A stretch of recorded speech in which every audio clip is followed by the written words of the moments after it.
Hi everybody, I'm Helena. And I'm Kelly. And we are Speaker Insight, where we help speakers, authors and coaches to build a business on your terms. And we don't know about you, but we're here in the UK in a summer heat wave and it is so hot. I'm not complaining. No, not at all, not Just at all. a bit sticky. It is a little bit sticky. We were in the garden doing some work, which has been absolutely delightful, but we are here and thankfully, oh my goodness me, hi Selena, lovely to see you. So we are just going to wait for people. Kelly's going to... I'm sharing it out. Sharing things out on quite a temperamental internet at the moment. So if you're waiting for this in the Connection Hub, which is the group that we are running, a little bit more about that in a moment, but it is jolly hot, so we think the internet's on strike. Yeah, so we're going to be sharing that out in Changemaker Central and in the Connection Hub, where people are potentially watching this, or you might just be on the Speaker Insight page where you are also joining us, which is really great. We always begin with the buzz in our business. So for those of you who've already joined, please in the comments, do tell us, what have you been up to? What is the buzz in your business? It could well be that I've just been sunning myself in the garden, or I took the bank holiday off, or it might be the bank holiday felt like a bonus day, so I did some work on it, but it felt amazing. Whatever it is that's actually present for you, tell us what the buzz in your business is whilst I tell you the buzz in ours, and Kelly struggles with the internet. It's all right. I'm getting there. there. Okay, good. So, the buzz in our business, well, for a start, we've been running a referral competition. We are about 50 to 60 people away from 5,000 members inside the Connection Hub. That's a whole bunch of people who are having conversations about being speakers, authors and coaches, and just really engaged and fantastic conversations that you might well want to partake of. So if you are not a member, do... links in the comments. There we go. Beautiful. And beautiful. Sarah is taking us for a run for our money because she started a new Facebook group and within 24 hours she has 71 members. You go, girl. That's amazing. Good for you. Obviously putting some strategic implementation stuff that we may have shared with you over the time that we've been with us into good practice. And it just goes to show that if you're strategic about it, it does actually work a little bit better. And that's what we're all about, really, isn't it? The other bit of buzz in our business is that we do have a retreat. The Speaker Insight retreat is coming up in October, 4th to the 6th. Link is no doubt coming up for you any moment now.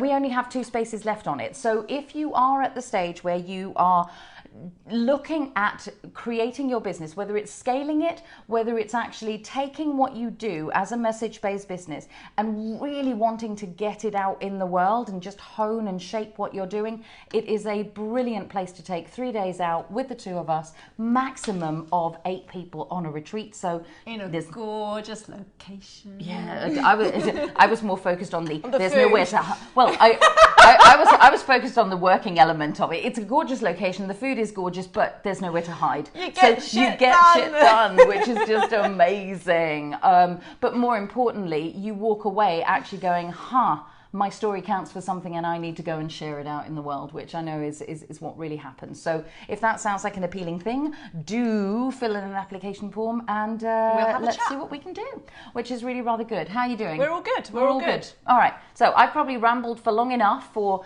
some of you to have joined us, which I'm most impressed by the way. You must be sitting in ice boxes somewhere. Well, they're probably on a really nice sun lounger with fans and nice. Cool using one of those little shields that actually protects laptops and everything else. Shut up, I want to get in the sun. Come on, let's get on with it. Okay. So about a year ago, we did actually do a Facebook Live on how to manage your time during the holidays.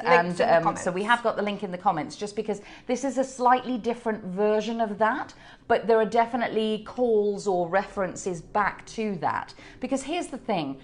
The summer holidays can actually bring up feelings of guilt for people who are solopreneurs, entrepreneurs, speakers, authors and coaches who have extended teams or small teams of people. So when you are trying to juggle running the business, raising a family, going on holiday, keeping your health in top shape, socializing, all the barbecues that happen over the summer, and, kind of developing the skills that you've got, doing some personal development, even as I'm saying all of that, you might well be stressing out, because actually all of these things are like little screaming for attention things that just go, oh, what about this? What about this? What about this? And you end up, or you can end up, feeling really guilty about what you give your time and energy to. Yeah. So we're sort of saying that, like, so we're absolutely saying that some guilt, tiny bits of positive guilt, are good for you, but most of the time, the guilt that really debilitates us is the optional extra. It shouldn't be necessary in your world, and it should be an optional extra. One of my favourite mentors, Barbara Knight Myers, bless you, wherever you are, she always used to say this to me: the pit stop in hell is optional. And I really love that, because guilt was always at the top of the list of that pit stop. You know, it's actually something that you can't really do anything about other than get out of it. So why would you stop in it in the first place, right? And the key to that really is about putting some balance in. So, because when we're running a business, we can feel really torn. You know, you want to be with the children, but you know a proposal's got to go out. You want to go on holiday, but actually there are some things that need to be done. And in fact, actually yesterday was bank holiday. So how many of you worked on the bank holiday? Let us know. We did. We did. But that's purely because we needed to spend some time together. We did. And I go on holiday on Wednesday. So she was topping up her tan whilst we were working in the garden. But also, it was that time we didn't have our strategic day normally, which would have been this week. Yeah. We had to move it forward, and we thought, that's okay, we'll do it in the sunshine. And we got a lot done. Look forward for some big changes coming into our plans. We are quite excited about that. But the whole point about this is that, and that's what the point of this live is, it's about doing it on your terms. Yeah. So we actually did. And apparently 20%, if you did work, 20% of people in the UK, entrepreneurial sorts, also did the work. So it's good. Stephanie was at the Notting Hill Carnival. Oh no, she was surrounded by Notting Hill Carnival with a dog and tried not to lose her mind. Oh God, bless you. You would have seen some really cool masks though. So I hope you had your camera out. Yeah. That would have been really quite interesting. Right, so the thing about this is it is all about the balance. So the trick is understanding the demands and the needs. So you know I always say this, and I'll refer to this a bit later as well. There's you, there's your business, and you serve the business serves you. And you have needs and demands that you make of the business, and the business has needs and demands that it makes of you. At this time of year, it's really about understanding those demands and needs and then prioritizing them. Yeah. And then putting the balance in around choosing what you want to do, what you need to do, and especially at this time of the year, what others want and need you to do. Yeah, and I think that's the bit, isn't it? Guilt comes when others expect you to do stuff, or you get the things of like, are you ever going to come out and socialise with us? You're always working, or all those types of things, which is niggling at you, and you're like, oh yeah, it's a should. Yeah. Right? The guilt comes when it feels like a should. Yeah. And I think the summer holidays is the time where the pressure builds up because you have a lot of shoulds. I should be taking time off. I should be relaxing. Oh, I need to be developing that product, which is downtime. So I know I should be developing. All these things, as you said, grabbing your attention. Because it is an emotion. You have to remember, it's an emotion. It's energy in motion, but it's energy that's kind of pulling at you, right? Definitely. So the first thing we want to say is just don't judge yourself. Yeah, don't judge yourself at the moment of the things that are like mounding up on your list, all your shoulds. You're doing the best that you can with the resources that you have at the moment. What we want to do in this live is give you a little bit more insight of how maybe you could help prioritise, how you could make sure you have that. It's the peace of mind. It is. That actually I'm doing it. I know that I'm giving equal attention to all those things. And what we normally find is that the thing that screams the loudest is normally getting your attention. That's it. That might be your kids, it might be your friends, it might be your business, but that doesn't always mean that that's should be the priority. That's right? And Sarah's just actually making the point about differentiating between guilt and shame as well. We're definitely going to go into that in a minute, Sarah, so thanks for highlighting that. So I think what we want to address here is the catch-22 that speakers, authors and coaches find themselves in. You have that one of, especially in the summer holidays, I should be having fun. I should be spending time with my friends and my family and things like that. I should be relaxing. Yeah, and I shouldn't be working, right? This is my time. Look at the weather. Let's go and enjoy it. How often do we have stuff like this in British summertime anyway? And then when you do take that time out and you go, okay, I'm going to spend a week doing this with my friends and family and take some, then the niggle comes in of, if I take time off, my business isn't going to grow. And I've set all these goals, and if I'm not working on it, I'm not going to grow. It's just procrastinating, staying the same thing. Yeah. And then you feel guilty about not giving attention to your business. Yeah. So then when you've got this dichotomy of actually which one is the one to do, you start feeling like the pressure's building up and you feel guilty. That's exactly it. So guilt is about the situation, shame is about yourself. Exactly. 100%. It's an internalized version. So we're going to help you with this and actually go through some internal stuff, as Sarah was saying, about guilt and shame, and then also some external stuff about the practical things that you can do, which is on top of the live that we put in the comments at the first time, which is very much about, chunking your time, doing things that are in the right priority order. That's very practical. We're going to go a little bit more practical and develop on it on this one. Exactly. So I'm going to come back to this concept of there's you and there's your business. And here's the thing about that is that we have a finite resource called time. We have 24 hours in a day. How you choose to spend that 24 hours is entirely down to you, even though there are these demands and needs that are being shouted at you, whether they're coming from you, from the to-do list that you maybe haven't done yet, or whether they're coming from the please come out and play, or just even the invitation to the 6 weddings that are happening over the summer, and you go, oh, I've got no weekends to myself, so what do I do about that, right? So the thing about this is that our actions, when we take an action in one area of our lives, whether that's, personal, whether that's in health, whether it's in socializing, it means by its very nature that we're focused on that thing in that moment. And we're saying yes to one thing and no to another in a different area. So whatever happens, your actions in one area is going to impact on your inaction in another area. The job here is to actually balance out and work out what your actual balance wheel of that is. Being the operative exactly. word, right? So that, what's satisfying for you, and that's a great question to ask yourself, is what would be satisfying for me that allows me to be in connection with others, that allows me to be in connection with my business, that allows me to be in connection with my clients, that allows me to have some me time in connection with me as it sits there. Because otherwise, if you start to kind of flip the edge over, oh, well, I can do all of that work in September, you'll start to feel really guilty about what you're not doing in the business, and also pressured in that way. And just going here with Kieran saying is if you're mentally jaded or not taking stuff in with the business, then it's obvious you need to take some time out. And that's it. And so that's why we're really highlighting that your emotions can help point the way around where that balance actually sits. Because here's the thing, guilt can erode your confidence, it can make you ineffective, it can make you unproductive, inefficient, whichever version it is for you. It literally stops you thinking clearly because of the fog that actually happens. And that puts you in that spiral of you find it harder and harder to decide what to do. And then, it's a vicious circle. Indecision is a killer, right? It is a killer. And the indecision then leads to more guilt. And so that's this is why I started this with the pit stop in hell is optional, because actually it's like a layer cake. You just end up with one tiny thing happened and suddenly you're 6 layers in. It's like, how did that happen? And it's hard to get out of. And that's why we want to make sure that you've got some alternatives in place.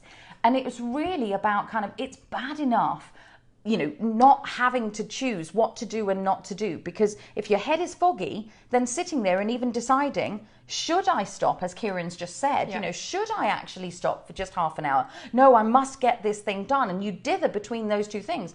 And for the half hour that you could have been sitting in the garden, you're sat there trying to make a decision. Yeah. So we're saying use the emotion of guilt to actually highlight, to become a signal that sits in there and says, hello, something different needs to happen. Because it is like adding, I said layer cake, but it could feel like a layer of concrete. There's a certain amount of hours, isn't there, that the average person... 5 hours. 5 hours, the guilt snooze. When you put off that little decision, when you put it off again, it's like it's going to constantly be knocking on you. Yeah. And knocking and knocking and So think of what you could do with that 5 hours a week that you'd be using about that happens with this guilt snooze time. How much further could you get on your book? Yeah. Or whatever it is that you've chosen to do. There's a project that actually, just by being clear about your priorities, which is why we always highlight that having a strategy is one of the best things to give you clarity. Because once you've got that clarity, you can make a decision and put the balance in. Yeah. So that's really what we want to highlight to you right now. So I'm going to suggest 2 things to you that actually allow you to start saving that time and indeed the self-reproach that might go with it. Again, like I said, the pit stop in hell is optional, but a lot of us, when we go into that whole push me, pull me type of feeling, lose that ability, and it makes us, the place where we go, weirdly, is we then start beating ourselves up. We start reproaching ourselves. We're really harsh to ourselves. Yeah. So don't do that. So don't do that is a horrible thing to say to people. So here's something practical you can do. How not to do that. So here you go. So the first thing is list, or like literally grab a piece of paper and list all the demands that are being made of you. I know that sounds like a really weird and simple thing to do, but list the demands that are being made of you. And you, if you're German efficiency like with Stephanie, she will definitely do it in columns across the way. For some of you, you'll just do it as a brainstorm on the actual thing. But listing the demands made of you by you as a first thing. So what are the demands you're making of yourself? The chances are that list is going to be quite long. The second let's thing, give them some examples. Sure. What would that be? So that might be, I must. When you hear the words, I must get the plumbing fixed. I must write 1,000 words on my book. I must get that proposal in before the end of August, etc. A lot of deadlines, a lot of goal orientated. That's it. Even if it is the fact that, it might be health orientated, that I'm on a thing that I'm going to make a smoothie every morning, That's drink exactly that before whatever, or do meditation. Think about those things that it's all the areas of your life. Yeah, but relating to goals and deadlines. That's normally, exactly isn't it? Yeah. So it's the things that you are thinking, oh, that made a to-do list about 3 weeks ago and I still haven't done it. So it's Steph saying that column sounds more like me. Yeah. I had you in mind when I said the columns, hon, which is how it goes. The second list of demands is by your personal circle. So back to what Kelly was saying about, you're not fun anymore. You can't come out. You're coming to the barbecue. So these are likely to be appointments. Yeah, absolutely. The appointments or where you need to show up usually is what it is. It might be, a movie with your partner, even something as simple as that. It could be you have to take the dog for a walk twice a day. You have to take the kids to school. You have to do all the things that are expected of you. Yeah. We have a weekly meeting. We have a monthly deep days strategy. So that's a thing that we have. That's an expectation and a commitment. But the thing about it is you can look at it as a commitment or you can look at it as a demand. And it's just knowing that those things are there. Just because they're there doesn't mean they have to be fulfilled. You make the choice around that. So it may actually be that you've got a bit of negotiation time that you can do around that. But more on that in a minute. Now, list the demands by the business of you. So Kelly literally just said one of those. We get together once a week. It is on a Tuesday. Here we are for a day working together. And one day a month we go to... All right, we are back. We're going to have another go and we're going to kind of start a little bit before we sort of think we lost it. So if we're repeating ourselves, don't blame us, don't shoot us. Blame the internet. Blame the internet. And the hot sunny weather. I think it's probably blame the hot sunny weather, but that would be a bit rude, this really, is what happens, wouldn't it? right? National Rail goes down when it's sunny and everything else. Too hot. Okay, good. So Stephanie's back on, so I'm just going to take it as read that people are actually good and going. So what we were talking about was that list of demands that we actually had. So I'm just going to go back over those. So the list of demands that's being made of you, by your personal circle, by the business, and by the projects that you're involved in. And that actually can really help you because it means that you can start to postpone the ones that actually have got actions, or you can actually whittle it down and make it the tiniest action in the world that works on each one of those things, so that on a weekly basis you are progressing it, but you're not putting a massive demand on the project that needs to be completed in some way. And that really, really helps.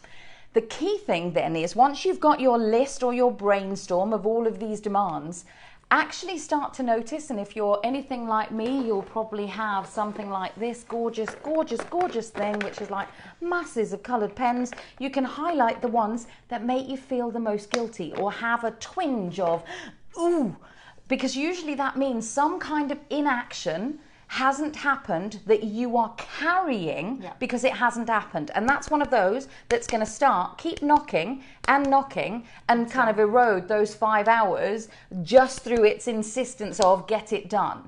So notice which one of them carry more guilt than others. That doesn't mean do those. That's simply about noticing. Once you've noticed, then establish the real consequences. And this is the key to everything. Establish the real consequence of actually not doing that thing. What really will happen? If any of them carry guilty thinking, my favourite tool for this is the Byron Katie tool. So I'm just putting the link in the comments. Brilliant, fantastic. So Byron Katie, for those of you who know, wrote several brilliant books, but one of them is called Is That True? And it's a set of 4 questions that actually say, is that true? Because here's the thing, guilt is a torture that you put on yourself. It's just not needed. And these 4 questions can really help you to notice whether this is what you're doing. The link that Kelly's just put in is a slightly bigger version of that actually talks you through. So by all means, note down the 4 questions that I'm about to tell you. And these 4 questions are at the bottom of the worksheet. There's a bit of work to do that actually examines your feelings and emotions that lead through to that as well. So I would just say it's one of the best resources you can actually use, right? So the first question is that true? So let's say one of your projects, I must get the 17,000 words through to my publisher by the end of August. Yeah, I can remember what month we were in. Sun's making me a bit addled. So I must get these 17,000 words in, and you go, that makes me feel really like, oh. So you go, first of all, is that true? Then you go, well, and somewhere inside you, if you're really feeling the pressure of it and you're in that fog, the chances are you'll say, yes, it is, because I committed to that. The second question is can you absolutely know it's true? And the thing about that question is it's always actually no. So that in itself starts to just bring possibility in. And I'm a big fan of possibility. In that respect, are you saying that should they contact their publisher and see if there's an extension available or not? And that's actually where the possibilities begin to actually come in. Because even in the thought of, hang on a minute, that may not be true. What could I do about it? Can I delegate it? Can I delete it? Can I defer it in some way?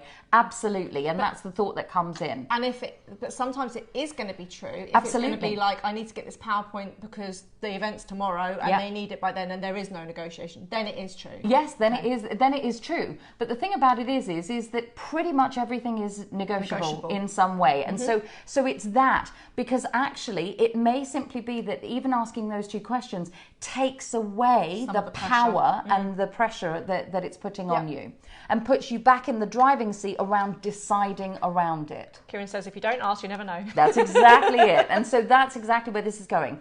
Question 3 really, really helps with that, because this is the one, and so that's why I was kind of preempting what you were saying. Question 3 is, how do you react? What happens when you believe that thought of, I must get these 17,000 words in by the end of the month?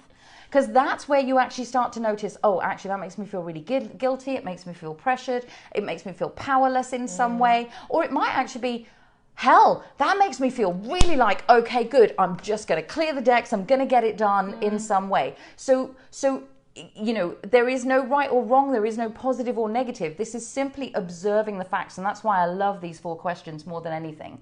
And then... And Steph says, I like this. Marie Folio says, everything is figure-outable. Figure-outable. I love that. Figure-outable is very good. And that's exactly it. And so question 4 becomes, who would you be without the thought? And that's where this comes in. Okay. Because it's, who would you be without the thought of, I must get the 17,000 words written and off to my publisher by the end of August.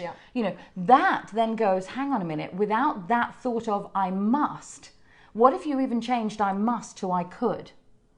That in itself goes possibility. You go, okay, well, how might that happen?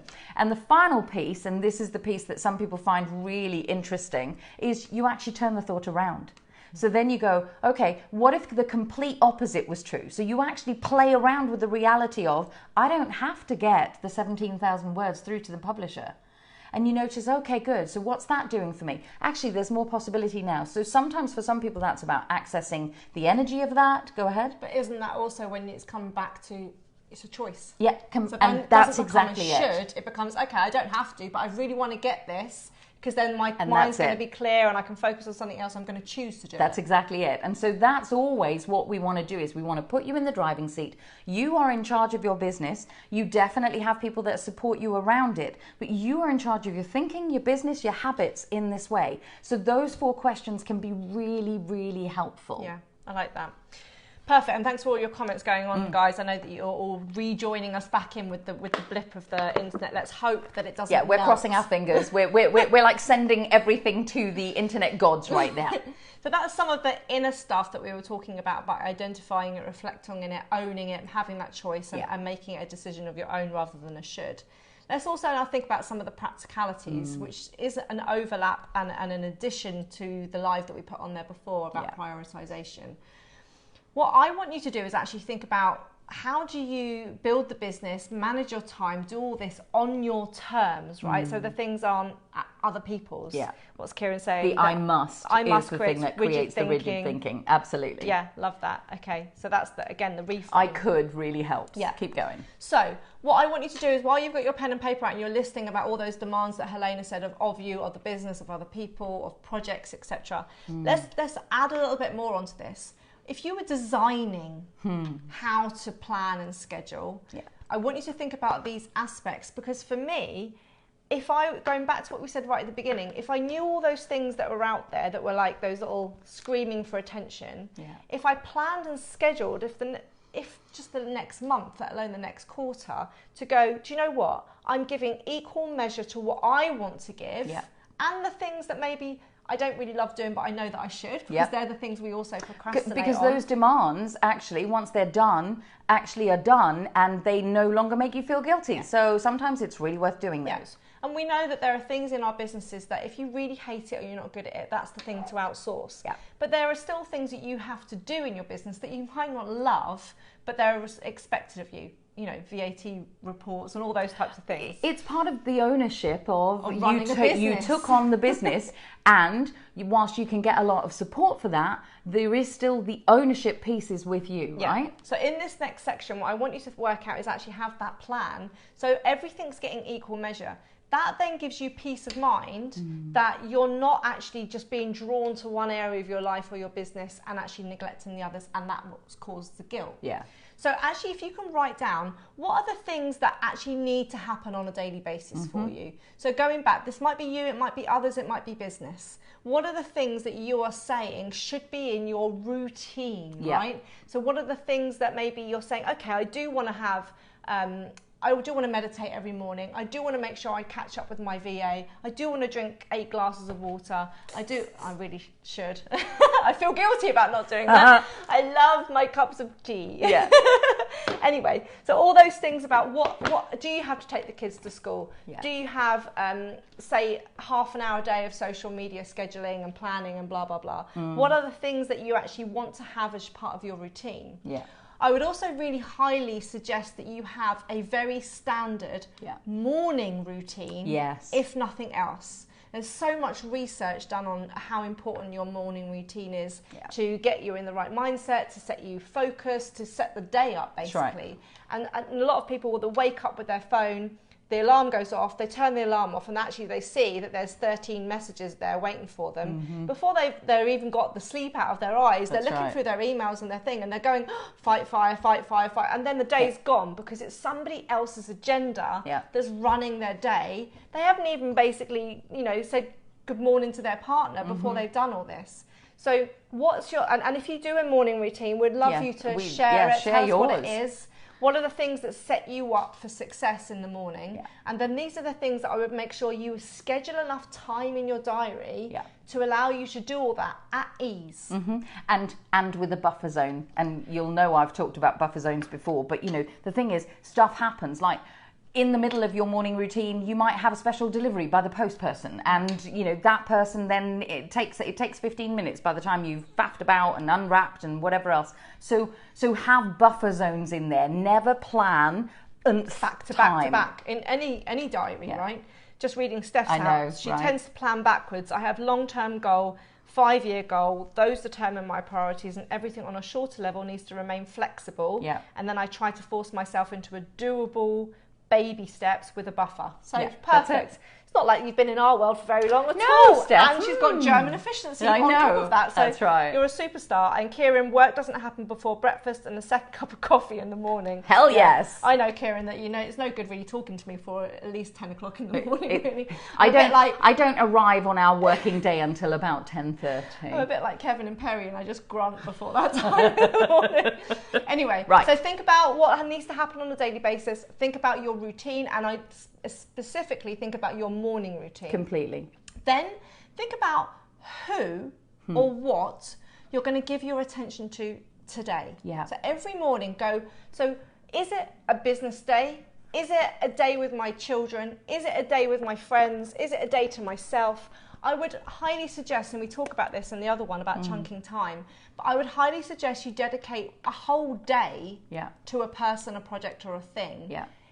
At the very least, half day. Yeah. Right? Like because 2 chunks. It allows you to basically be there, present, focused on that thing. If you're trying to manage too many things in one period of time, you don't get a lot done. Yeah. But also, if you're like spending a day with a friend, and I've got to get back for a 2 o'clock meeting, there always seems to be that extra pressure. There's the guilt and the should there. Yeah. But actually, if you want it to go on a little bit longer, then you've got that time. Yeah, it's about forecasting and scheduling and making sure that you're looking at who or what is the focus for the day. And that's exactly it. And if you are going to kind of do it so that you've got 2 sets of distinct things happening, make it so that if you are, for example, seeing the friend that might go on a little bit longer, that's where that buffer zone comes in.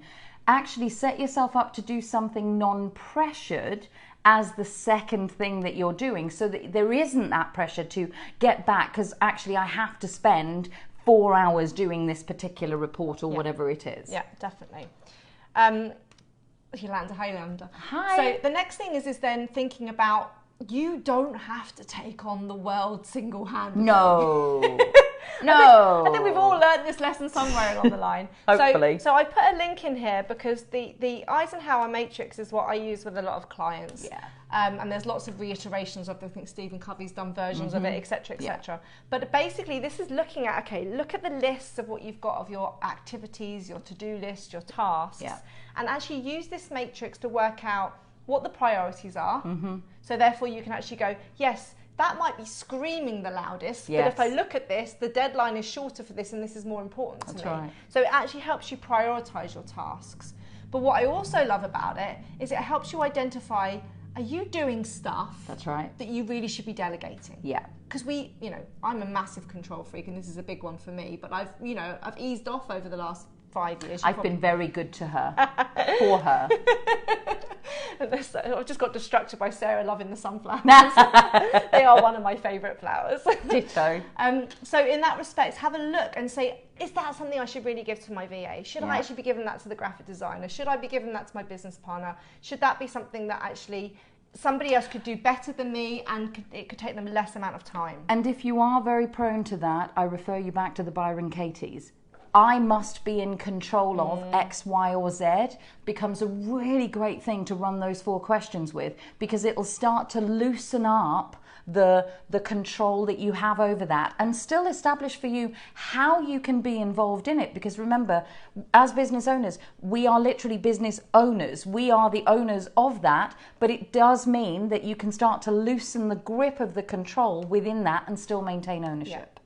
And the last bit of the matrix is actually what a lot of people forget, is actually there's the ditch bit. Yeah. There's a lot of stuff that we take on as baggage, maybe other people's stuff. You go, I'll just do that really quickly, or whatever. And it's not your stuff. And it's sitting there as like energy drains on your to-do list, when actually go, that's not even my responsibility. That's right. So That's I exactly need to just get rid of that. We'll not even tick it off. Just we'll not even give it to somebody else. Give it back or ditch it, right? Yeah. So have a look at the Eisenhower Matrix. There's a nice video on that link and stuff like that to talk you through how to use it. And if it hasn't been done for over a month and no one's chased you, trust me, there's no point in you feeling guilty over it getting done or not if nobody else has actually kind of cared about it in some way or other as well, right?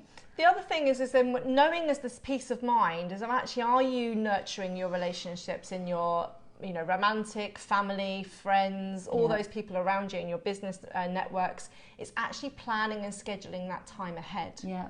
Right? So that might be when you look at your calendar and maybe do this. We work in 90-day cycles quite a lot. Yeah. But in the 90-day cycles, you know, this is what I do. Date nights are booked in the diary with my husband. We've got adventure days with our daughter, so we know that we're actually doing an activity. There's quality time in there. Yeah. That you put the time in with the friends, so you make sure that you know who your close circle of friends are, and you might try and ram them all in one event and see them all together. Or I don't know what you're talking about. Or you might be seeing them on, you know, one-to-one for coffee, and you just put that all in there. Yeah. You also need to plan in there the things that are for you. So, you know, I know like people in here, a lot of them are gym fanatics. So, you know, put that time in there. When are you going to do the health stuff? When are you meditating? When are you going to the gym? When are you doing activities that you love? Your hobbies, your outside things. I agree. Right? When are you going dancing? When are you, whatever it might be. Yeah. So that you've actually making sure that you're nurturing you, your interests, your business and your people. And for some of you, that may actually, because that, for some of you, I absolutely know that this is going to be like, oh my God, that's just too rigid for me. So by that token, plan in spaces where spontaneity can happen. So that for some of you is going to be like a saving grace, because you don't want to plan out your life, because what happens with the magic that happens, right? But leave spaces for the magic to happen. So in my world, what that looks like is one of our weekends is a Ralph and I weekend. One of the other weekends is a book nothing weekend, because who knows what might happen, right? And it's a really lovely thing to do. So work with your own pattern around this, but leave spaces, leave gaps. Yeah. And you're going to hate me for this last one. My husband hates me for this one. True. It's actually then plan the time for the stuff that you don't like to do. Yeah. Right? So if that is the last Friday of every month, you have to review. No, they'll love you for this one. Eventually. When they do it. But if it is the last Friday of every month, you review your finances, you review your targets for that month. You actually go down and actually go, where are we on track, etc. You might also have times for in the diary for admin. So, you know, Mondays for me is always an admin day to make sure that I know what's coming up. I'm on top of emails. I'm planning ahead. I can get back to everybody. Yeah. So, you know, those types of things. But also plan time for things like your housework. Truly. Like, you know, we highly suggest you getting a cleaner, like I do, but there's still stuff that you need to do, right? So it's like, make sure that you're not packing your week full of all the things, and you go, actually, there's things I need to do to live. That's right.